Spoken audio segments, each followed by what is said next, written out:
多いな。何人いる？ここにいる者以外にも俺たちの味方は兵団内に潜んでいる。ダリス・ザックレーを爆弾で吹き飛ばした者もいる。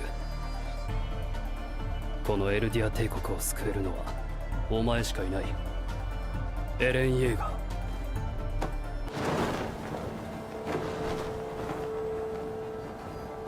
ジークの居場所を特定する。Yo man, how are you today man? Fine, thanks. Aujourd'hui on se retrouve pour la review de l'épisode 24 de la saison 4 de SNK. Je sais qu'elle sort un peu tard, mais habituez-vous à ça, enfin habituez-vous à ce que voilà, la review sorte, voilà, il n'y a pas de jour précis pour la review, je la sors quand j'ai envie de la sortir, je la sors quand j'ai envie de vous parler en fait. Quand j'ai envie de vous parler d'SNK, je la sors. Même si bon en soi j'y discute tous les jours d'SNK, mais c'est juste qu'en ce moment j'ai beaucoup de choses à faire à côté. D'ailleurs si tu m'as toujours pas rejoint sur Discord, rejoins le serveur Discord. Parce que c'est super intéressant. Voilà, tout est dans la description. Voilà. Non, mais plus sérieusement, rejoins le serveur Discord, c'est vraiment important pour discuter, etc. Mais ouais, du coup, je vous sors la review donc aujourd'hui. D'ailleurs, j'aimerais éclaircir quelque chose à propos de ça. C'est que je reçois beaucoup de messages qui me disent tu devrais écrire tes vidéos et tout. Ça se voit que en gros, ta vidéo elle est pas travaillée, etc. C'est pas une question que la vidéo est pas travaillée en fait en soi. C'est que moi, comment je conçois mes trucs. Que moi quand j'allume la webcam et que j'allume mon micro, etc., j'ai envie de parler. C'est que j'ai envie de parler des SNK, j'ai envie de discuter des SNK. Si je me mets à écrire mes vidéos, de toute façon au bout d'un moment je vais perdre le fil parce que tout simplement je vais partir en freestyle en fait. Et le truc c'est que moi je me fais pas chier en fait d'écrire mes vidéos parce que moi ce que j'aime en fait c'est j'ai juste envie de parler des SNK. Vous voyez ce que je veux dire? C'est que j'ai juste envie de parler des SNK, de vous dire ce que je pense, de vous dire comment j'ai vu l'épisode, si j'ai aimé l'épisode, si j'ai pas aimé l'épisode. Voilà, c'est juste, je vous dis ça comme ça, en freestyle, et ça sort comme ça sort en fait. Le truc c'est que si je me mets à écrire, comme je vous l'ai dit, ça va plus être moi-même en fait. Vous allez voir, moi en tout cas, ça sera pas agréable pour moi déjà premièrement. Et du coup, j'imagine que si c'est pas agréable pour moi, c'est aussi pas agréable pour vous.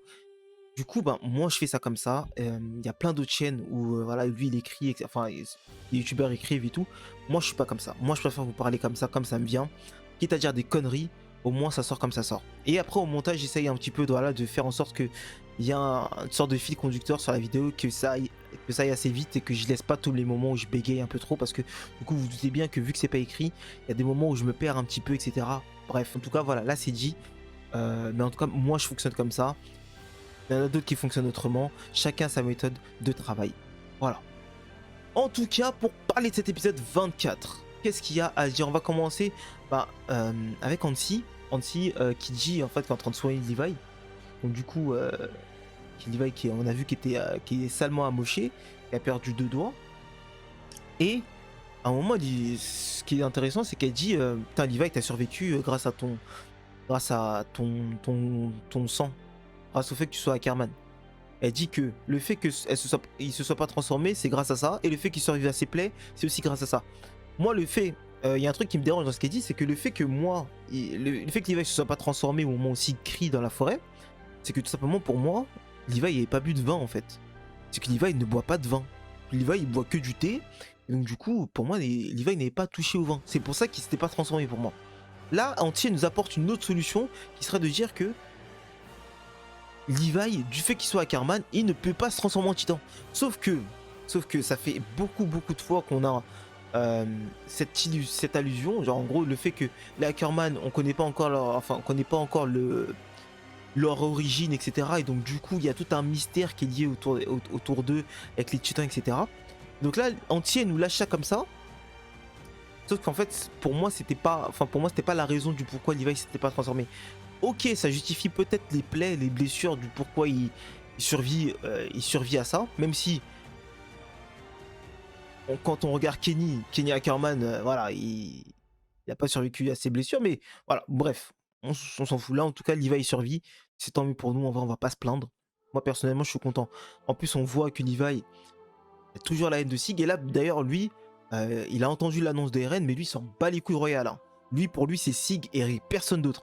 Et donc du coup, on en revient un petit peu à du coup son sang vraiment qui est dicté par en fait son sang.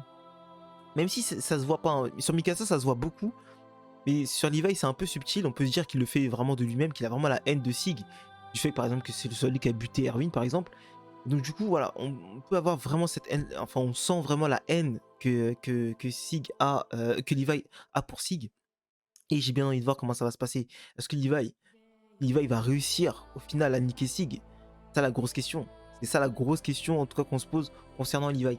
Parce qu'on voit qu'il s'en bat totalement les couilles de RN, hein. En tout cas quand il se réveille, c'est pas ça qui l'intéresse. Alors qu'il a entendu l'annonce comme tout le monde, mais c'est pas du tout ça qui l'intéresse. Et comme je l'avais dit, de toute façon, c'est annoncé, hein, c'est annoncé par Anti, il faut s'allier pour niquer RN. C'est pas possible de niquer RN. C'est pas que juste Paradis aille s'occuper des RN ou juste les Mars. Il faut que tout le monde s'allie pour niquer RN. Et donc là, du coup, ça va être intéressant parce que moi, j'ai une théorie là-dessus. Enfin, j'ai une théorie. Enfin, voilà, c'est ce que moi, en tout cas, je vois ça.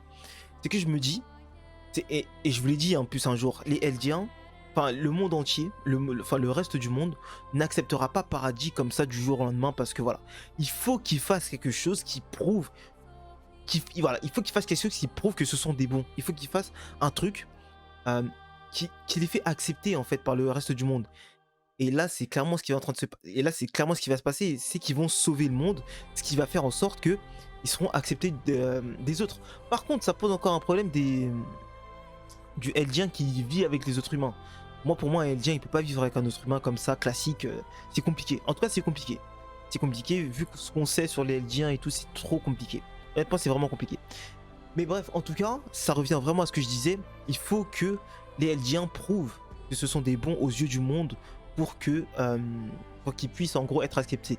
Et moi, je pense que Eren, il le fait exprès. Moi, je pense que Eren, il est conscient de ça. Eren, je pense qu'il est conscient de ça. C'est ma théorie, hein, pour le coup. Eren, il est conscient de ça. Et quitte à sacrifier pour que, en gros, tout le reste de Paradis et puis tout le reste en fait du monde puisse vivre. En gros, là, il fait semblant d'y aller parce qu'il sait très bien qu'en fait les autres ne vont pas accepter. C'est pour ça qu'en fait ils sont pas dans le plan de base. C'est que si il savait que par exemple Armin était prêt à niquer tout le monde entier, que Mikasa était prêt à niquer tout le monde entier, il serait dans le plan. C'est qu'Eren il sait très très bien qu'il peut pas ramener tout le monde parce qu'il les connaît, ce sont ses potes et tout, et donc Eren il porte tout ça sur lui. Il porte tout ça sur lui, et quitte à sacrifier sa vie, parce que lui de toute façon il lui reste plus beaucoup de temps à vivre, autant faire ce qui est juste pour le monde entier et pour Paradis. Et moi c'est comme ça c'est comme ça qu'en tout cas je pense, parce que du coup je pense pas qu'Eren, non. Même si on voit que vas-y on essaie de nous montrer que Eren c'est vraiment devenu, voilà, il s'en bat les couilles et tout, il veut détruire le monde, voilà, il s'en bat les couilles.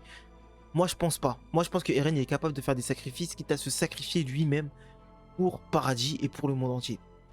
Parce que, rappelez-vous bien, hein, si Eren il fait vraiment ce qu'il est en train de faire, il détruit en fait le monde. C'est vraiment l'apocalypse. C'est-à-dire que même les beaux paysages et tout ça n'existe plus. Tout ça sera piétiné par les titans. Tout ça sera piétiné, il ne restera plus rien. Et donc du coup, c'est pas ça la vision du monde qu'Eren avait quand il était petit, quand il regardait les livres et tout. C'est pas ça qu'il voulait. Lui, il voulait vivre dans ce monde avec toute la beauté qu'il avait avec en fait. C'était pas juste qu'il n'y ait aucun humain. Même si, encore une fois, il nous dit abattre tous les ennemis, etc. Patati patata. Tout ça, c'est faux, tout ça. Et je pense que Eren est clairement conscient que si il a envie que Paradis et Mar et le reste du monde vivent ensemble en paix, il doit se sacrifier. Il doit faire ce sacrifice-là, que tout le monde s'allie. En fait, en soi, c'est ça. Hein. Il faut un ennemi. Ayez un ennemi commun pour qu'on s'allie, en fait. C'est ça. Dès qu'on a un ennemi commun, voilà, on s'allie et puis voilà. Et c'est clairement ce qu'on voit dans cet épisode. C'est clairement ce qu'on voit dans cet épisode. En tout cas, c'est franchement, si c'est ça, incroyable. Franchement, si c'est ça, incroyable. Et franchement, Eren, là, on pense que c'est un fils de pute, mais si c'est ça, au final, Eren, ce sera vraiment le GOAT de la série, en fait, et le GOAT du manga, pardon. Parce que du coup, c'est lui qui aura fait le sacrifice ultime, même si les autres, ils ont fait un sacrifice et tout. Mais lui, il fait vraiment un gros sacrifice. Pour le coup, sacrifier sa vie, plus sacrifier la vie d'autrui, parce qu'en fait, en faisant ce qu'il fait, il va sacrifier beaucoup de vie à côté. Et il en est conscient. Et puis voilà, il se dit, voilà, tant pis. Il se dit tant pis, c'est obligé. Il est conditionné, le mec. C'est bon. Bref. Autre passage intéressant de cet épisode, on va parler du cas Falco et Connie. Je savais que Connie, il allait pas le faire. Hein. C'était sûr et certain que Connie allait pas sacrifier Falco. Ce qui m'a surpris, moi, dans ça, c'est qu'Armin a été prêt à se sacrifier pour sauver la mère de Connie.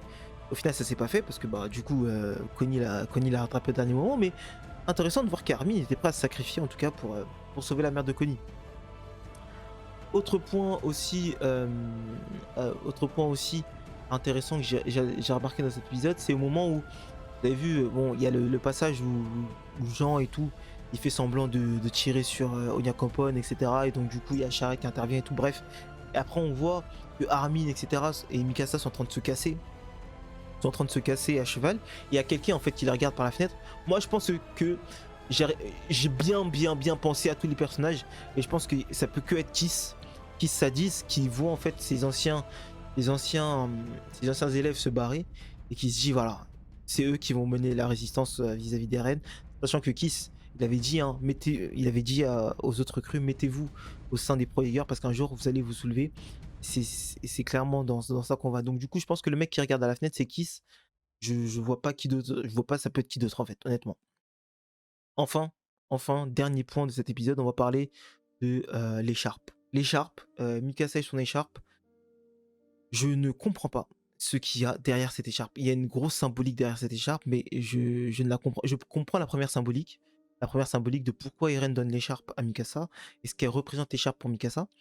Je ne comprends pas pourquoi Eren veut que Mikasa se débarrasse de cette écharpe. Et c'est pas la première fois qu'il le dit. Rappelez-vous, si je vous le mets, tant mieux, mais si je vous le mets pas, tant pis. Allez regarder vite fait. C'est dans l'épisode 1 de la saison 2. Eren, quand il se réveille, il voit l'écharpe de Mikasa et il la ramasse. Il dit à Mikasa, en fait, quand Mikasa est en train de se réveiller, il dit, tu devrais te débarrasser de cette écharpe et prendre une nouvelle, en fait. Mais là, tu vois, on ne sait pas en fait pourquoi il dit ça. Nous, on a juste l'impression qu'en gros, l'écharpe, elle date, elle est un peu ancienne et du coup, elle protège un peu moins qu'avant. Mais Mikasa décide de la garder. Et là, encore une fois, Eren insiste. Et là, il le dit même pas à Mikasa. Enfin, il l'a dit à Mikasa une fois, mais non, je sais pas s'il l'a dit à Mikasa. Non, je suis pas sûr qu'il ait dit à Mikasa clairement à part ce moment-là. Non, il le dit à Louise. Dit à Mikasa de se débarrasser de cette écharpe. Et c'est très bizarre. Je sais pas ce que cache cette écharpe. Je sais pas pourquoi c'est aussi important pour Eren qui se débarrasse. C'est peut-être pour l'attache en fait. C'est peut-être pour l'attache. Pour que Mikasa se détache totalement d'Eren.